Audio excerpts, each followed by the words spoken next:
Welcome guys, in this video I'm going to show you how we can fix connection problem with your Baseus J52 earbuds. So take a look, when I try to connect them, even when they are visible for available devices list, I will have right here after a few moments the notification that my phone and the earbuds cannot communicate. Take a look.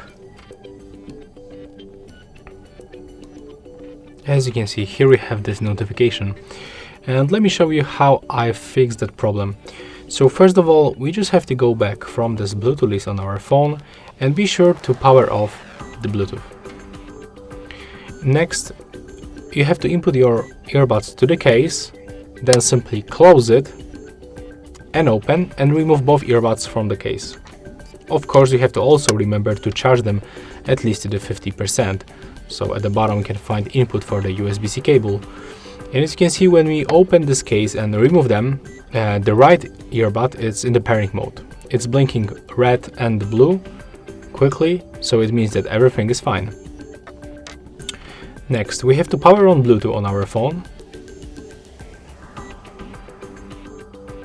And then enter for the Bluetooth pairing, so click to pair new device. Now they appears on the list another time. Let's try if we can pair them successfully. Accept the pairing request. And as you can see right now, it's working. So that's all for this video. Hope you like it. Remember to leave a like, comment and subscribe to our channel.